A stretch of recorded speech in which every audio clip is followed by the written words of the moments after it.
Hello, I'm Nathan Stacken, and welcome to the Sports Lounge. Here are some of the things we will be talking about in today's show. We will have in-depth analysis and a preview of the Super Bowl between the Green Bay Packers and the Pittsburgh Steelers. We'll also have game time, in which our panel will be picking which team they think has the better wide receiving core and quarterback and fan base, among other things. We will also be talking, Travis and Drew will be discussing SDSU basketball from over the weekend, and we'll have some fun along the way, so hopefully you stay tuned throughout the show. And welcome everyone to the Sports Lounge. I'm Nathan Stacken, and joining me today is the normal panel. Hopefully you come to like all of them. Travis, Blake, and Charlie. Welcome, guys. Howdy.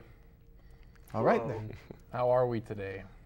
We're good. Awesome. And it is an exciting week, or exciting show for us, because we are going to be talking about the Super Bowl. The Super Bowl being played in Dallas, actually Arlington, Texas, if you want to be precise, is going to be between Green Bay and Pittsburgh, like I mentioned, this Sunday, with kickoff at 6:29 Eastern, 5:29 Central Time. Very good. If you really want to get exact and precise. So, which we always do. Yes, we do. We want to be fairly accurate on this show. So, immediate thoughts. We've had a week now without any real football apart from the Pro Bowl on last Sunday. What are you looking forward to most with this Super Bowl? Well, from this past week, how nice is it not to have to listen to Rex Ryan shoot off his mouth about the upcoming game? Well, that's true. But what am I looking forward to? It's got to be the defenses, honestly. I'm kind of a defensive guy. Two best defenses in the league. And I've kind of been talking about Green Bay's defense now for the last few weeks and how big of a fan I am. So that's really what I'm looking forward to, is watching these two defenses. I'm really looking forward to see how the Packers offense on a very controlled environment will be able to do against that great Steelers defense. You know, you see lots of times in Super Bowls where teams with great offenses really bog down. But indoors, that could change things, and I'm just excited to see how it's going to play out. You got two pretty good quarterbacks here. I'm looking at the running game to see which running back can, kind of help their passing attack more. And if one defense can kind of get ahead and make one team one-dimensional throwing the ball, it'll be interesting to see how that plays out. Last year, these two teams met in an epic game. Ben Roethlisberger hit Mike Wallace for a touchdown with no time remaining. Pittsburgh won 37-36.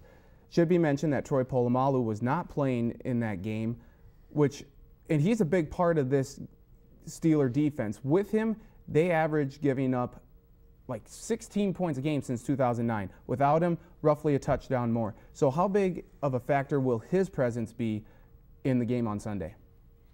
Oh, I think it'll be huge. I mean, you talk about Lamar Woodley, James Harrison, maybe guys that seem to make more of an impact, but he's the glue of that defense. If you need one guy on that defense who's going to be your most important player, he's it. He's the leader of that defense. He's the quarterback of that defense.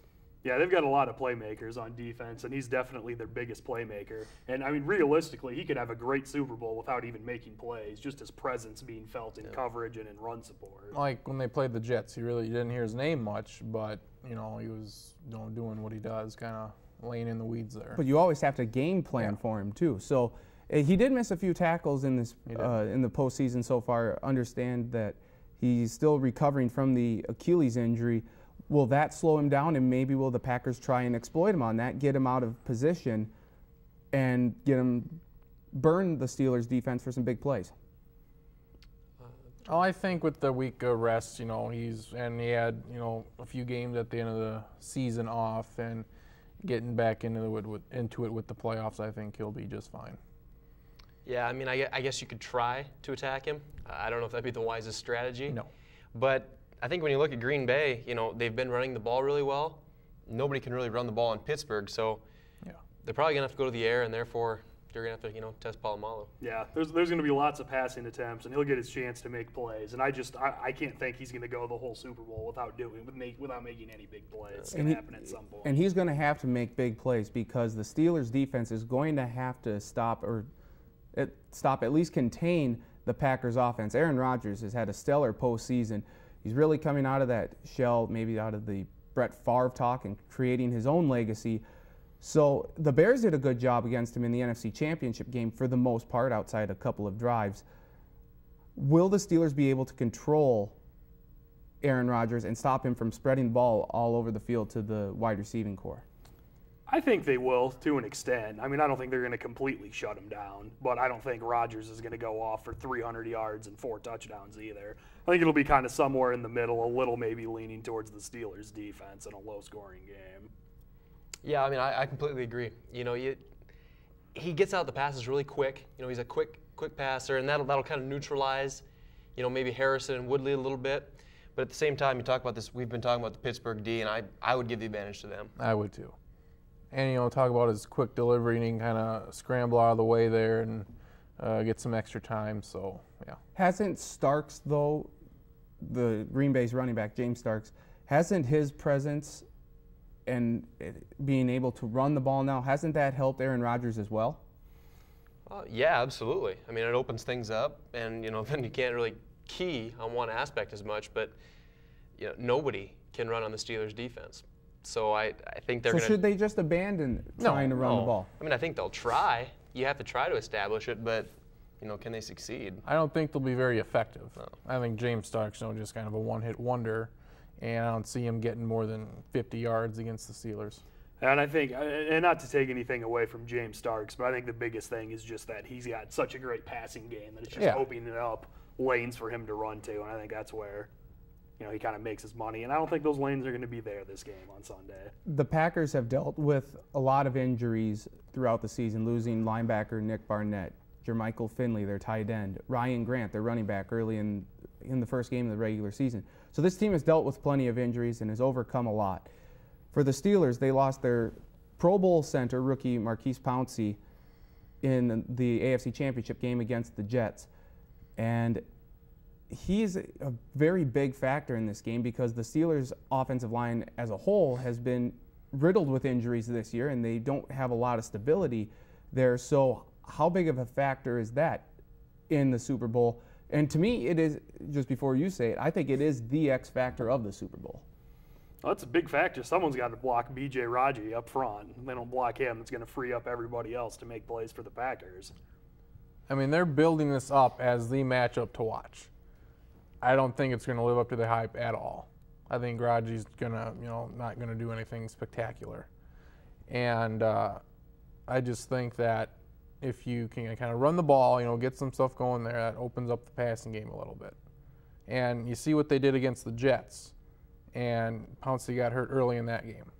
And they were effective, you know, running the ball. Will they try and blitz then more through the A-gap, you know, try and blitz more right up the middle to see if the Steelers can pick it up right away? I mean, you think they should try to. But, I mean, Legercy's played quite a bit this year through various spots in the line.